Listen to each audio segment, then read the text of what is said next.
.45 auto versus .357 Magnum and full-size handguns. Which gun is more concealable? I'm going to run through some of the talking points when it comes to concealability with these types of firearms. And what kind of got me thinking about this is I had a comment from somebody that said the semi-auto is just more concealable, more comfortable, and all of that. And I got to thinking about my own personal experience. And when it comes to my personal experience, the exact opposite is what's true for me. So this is going to be a lot of subjective talk because one person is going to be different shaped than the other person. There's going to be a lot of different variables here. But just in general, about a full-size revolver and about a full-size automatic, which one's going to be more concealable? And I'm going to go through some talking points. Now this right here is a Glock 41. This is neither super wide nor is it super thin. It's certainly not as thin as a 1911. It's got a much thicker grip. However, the slide is very narrow. It's about as wide of a slide as a 1911.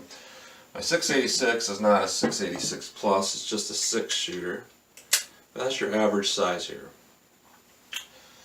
Now some talking points about this, and I'm going to demonstrate basically what I do. And I think what I do is going to be pretty similar in a lot of ways to what a lot of people's thought is when it comes to carrying or concealing a full-size gun. Now I know there's a lot of different systems for concealing these guns.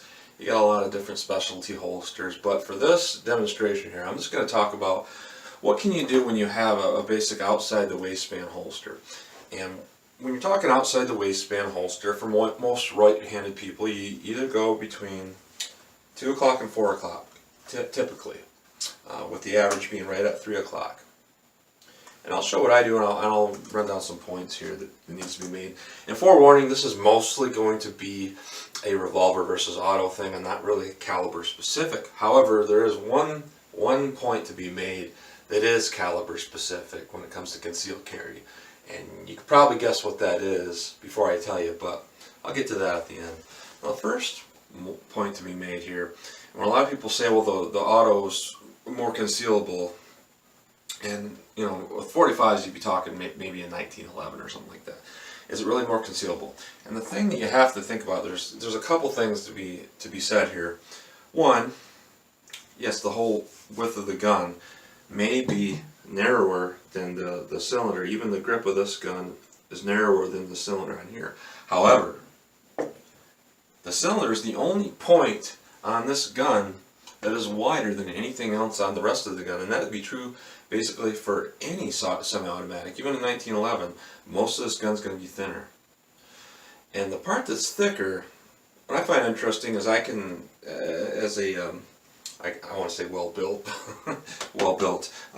the place where this cylinder is going to rest is going to be in between my belly and my leg, and both are a little bit larger than my waist.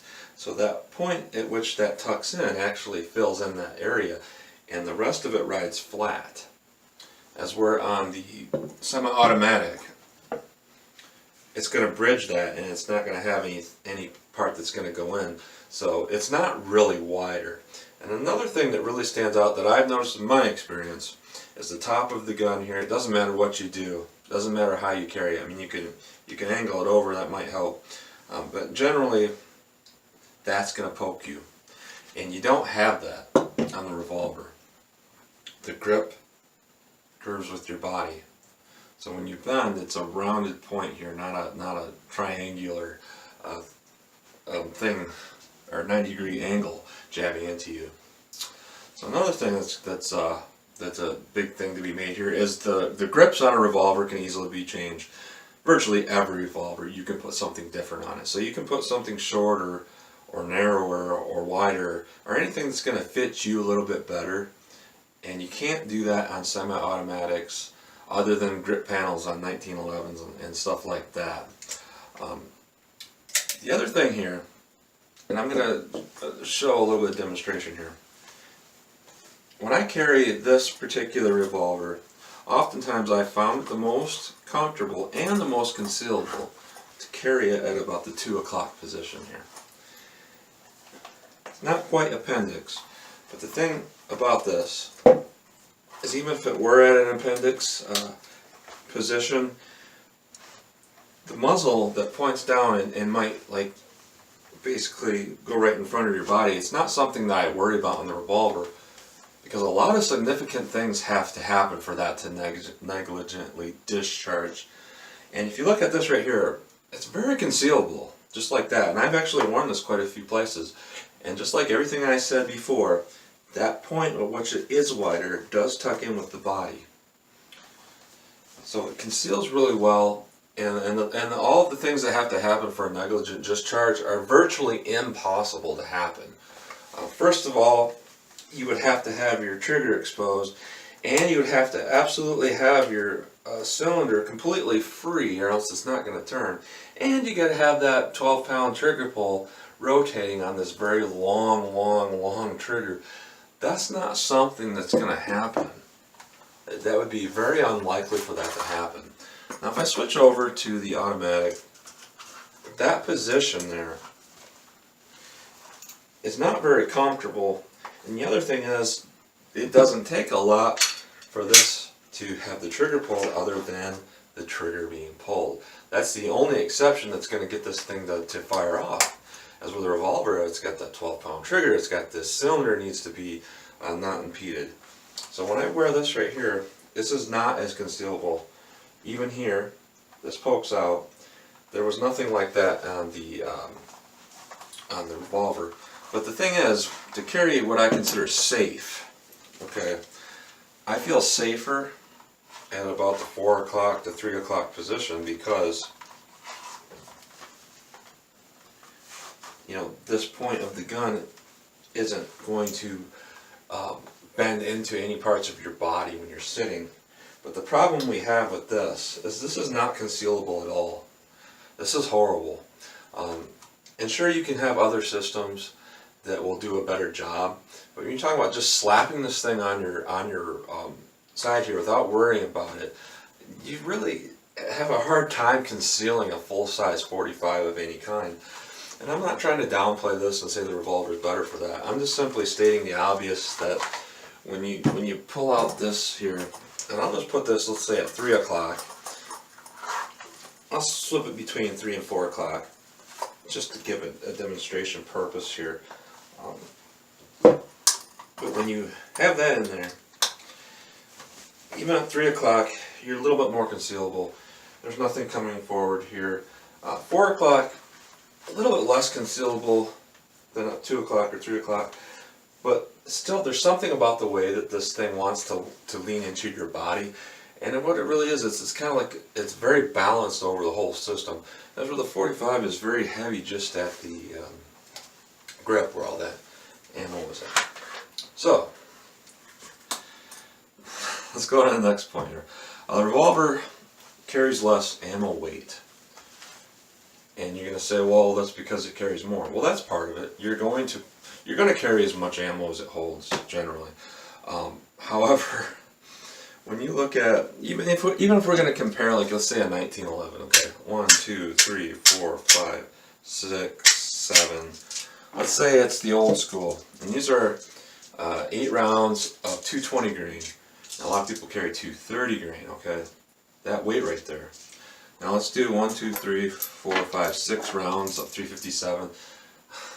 This feels about twice as heavy, to be honest. And then when you take a 13 round magazine or 10 round magazine on a lot of these full size 45s, that is a lot of significant weight. And yes, you are gaining more firepower to carry that weight, but it's just a lot more weight in general to be carrying. And it weighs down a lot of your gun. And when you, let's compare like a 1911. Of course, the Glock is much lighter than a full-size 357 most of the time. Most of the time, when you get a 357, it's going to be steel. It's not likely that you're going to get a scandium framed one. They do exist, but most of the time you're going to find the steel ones. And most of the time you're going to find polymer framed outside of the 1911. And certainly it's a lot lighter. But if you're talking like a 1911 versus let's say a 686 with a 4-inch barrel, roughly the same size guns and roughly the same weight, about 39 to 40 ounces between the both. But when you put all that ammo in there, it does make that 45 a little bit heavier. So that's something that overall will lend itself to being a little bit less concealable because it's going to want to sag. So with the 357, less sagging because you got a little bit less weight. Another thing about this is it's just the weight balance. I mentioned that before, the weight balance, and it's all solid. So any movement, it's balanced right in the center here of its weight. The 45s, it's balanced in a different way. The bottom is much lighter, but when you put a full mag, this isn't even a full magazine, the weight's going to be in the grip, and generally it doesn't go in, it wants to go out with gravity like this. And that's just something I've noticed in my own personal life. Your mileage may vary, but that's what I've noticed over the years. Now we're going to go on to some of the points about the automatic that's worth mentioning. Overall, the 45 automatic is going to be a little bit more durable of a gun. And why that might be important is if you're carrying something like this, you take a fall on it, or you're getting inside and outside of a car and it's taking a lot of abuse. You know, the 45 or any automatic, for the most part, it's going to take that abuse a little bit better than the revolver. So that's something to be thought about, because, well, in my experience, it doesn't conceal quite as well. You know, you can kind of just bang around on the thing and it's not going to be an issue. With the semi-automatic, it's going to be a little bit more reliable. Another thing here is we're going to look at like the close combat of these two systems. Let's say you're in a car here. There's a couple things to think about here. Now, close combat, I'll do car combat and I'll do just close combat in general. We know that with the 45, they're not going to fire out of concealment clothing over the front. Like you have a big coat on front of you, or you have it in your pocket. This is not going to fire, because it'll fire first shot and it'll jam up on the clothing. The revolver will fire all 6 shots. However, in the same token, if you're in a close quarter situation and somebody grabs the side of this revolver at close enough range, that's not going to fire. Somebody grabs the top of the slide and it doesn't move back and they're pulling it towards them, let's say, this gun is still going to fire that first shot. So it's kind of got a trade-off there. Inside a vehicle, you know, if you had vehicle combat, that's not really a term, but let's say you have to use your gun, it's going to be shooting brass all over the place in your vehicle and whatnot. The revolver, that's not going to be an issue. However, you're going to have more shots to shoot from weird angles with the 45. However, you might jam it up from those weird angles. So that's really a trade-off if you're talking about close combat concealability here. That just covers my personal experience between an auto and a revolver and a 45 and a 357. Now the thing to point out here is, why is this important in these particular calibers? And that is because 45s are very potent and accurate in a large gun. And the same is to be said for a 357 Magnum. So if I'm going to carry a large gun, I want it to be in a very potent caliber. That's why this is an argument in general. Because if this were a 9mm versus a 38, we'd be talking much smaller guns. But when we go up in power, 357 Magnum, 44 Magnum, 45 auto, 10mm, I want to carry it in a full-size gun to get the most out of that cartridge. Now overall, to sum this up, what's better just for bopping around everyday carry? Absolutely the revolver. It's more comfortable, it balances better, it conceals better. Everything about it makes it better for everyday average concealed carry.